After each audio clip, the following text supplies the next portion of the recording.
Hello, I'm James Ramsey, and today I'm presenting on Dementia pugilistica.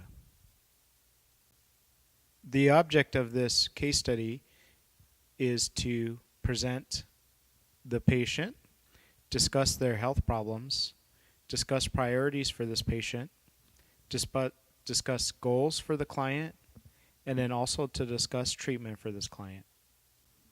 So what exactly is dementia pugilistica? According to the NIH 2013, dementia is the name of a group of symptoms caused by disorders that affect the brain. It's not a specific disease. And the National Institute of Neurological Disorders and Stroke describes DP as a condition of a traumatic brain injury that's usually caused from repeated brain trauma, and it is also known as a traumatic encephalopathy. It primarily affects career boxers, and the most common symptoms of the condition are dementia and Parkinsonism, caused by repetitive blows to the head over a long period of time. Symptoms begin anywhere between 6 and 40 years after the start of a boxing career, with the onset about 16 years. This patient has a past medical history of repeated traumatic brain injuries and concussions, previous skull fractures ×2, both recent and remote memory loss, and the presence of essential tremors, resting tremors. Of the symptoms, these include recent symptoms such as essential resting tremors, memory loss, confusion, impairment of hand and eye coordination, and then also depressive symptoms. This patient's comprehensive medication list is donepezil 23 milligrams PO QHS for dementia, Cinnamon ER 200 milligrams over 800 milligrams PO BID for Parkinsonism,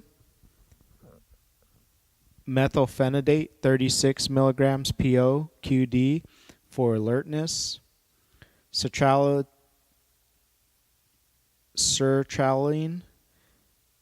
100 milligrams PO QD for depression, and lisinopril with hydrochlorothiazide 20 and 12.5 PO QD for hypertension.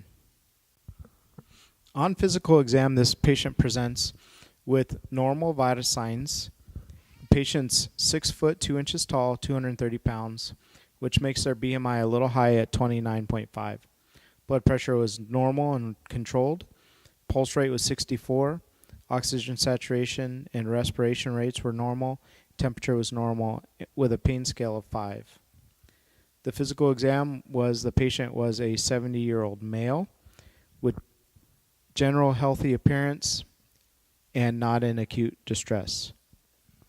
Upon entry to the room, this patient did exhibit an impaired gait. Otherwise, they had good judgment, had normal mental status, was in normal mood, and active and alert. The patient was only oriented to person and did not think that they were in the doctor's office and did not know what day or time it was. The patient has experienced both recent and remote memory loss. The patient denies any auditory or visual hallucinations. Neurologically, the patient did exhibit impaired gait.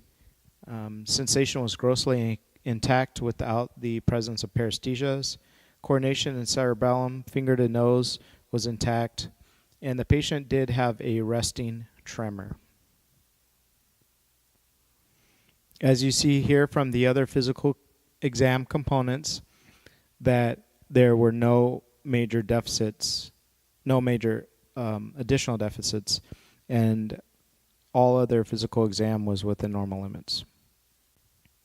This patient's problems include dementia, depression, memory loss, hypertension, and secondary Parkinsonism.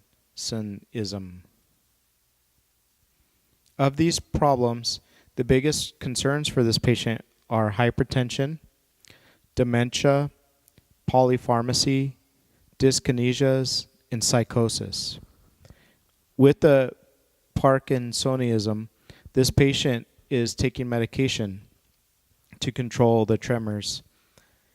This medication can have a side effect of psychosis or even some dyskinesias, which can present health problems for the patient, such as falls and the inability to perform activities of daily living. Therefore, the goals for this patient are to maintain safety, have daily stimulation of all senses and socialization, maximize the patient's strength and functional independence, and have continuous medication monitoring. These things are essential so that the patient can maintain independence and then also reduce any comorbidities due to the condition. These goals will be evaluated by assessing the strength and range of motion by physical therapy. The absence of injury will be indication that the patient is safe.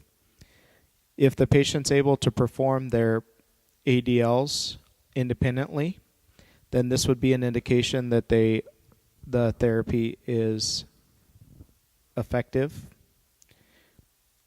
According to Visser et al., 2011, patients with decreased mental status exams were found to have a decreased ability to perform ADLs. Therefore, other evaluation goals would be the mini mental status exam, the St. Louis University mental status examination, or SLUMS, the medication management ability assessment, or MMAA.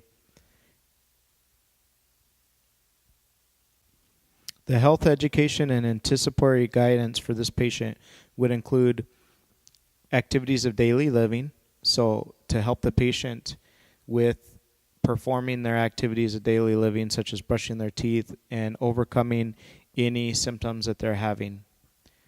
Fall prevention, so making the house safe and then teaching new ways to move around with the impaired gait to prevent falls. Medication adherence. With this patient's memory loss, sometimes remembering to take the medication can be troublesome. So medication reminders will be used.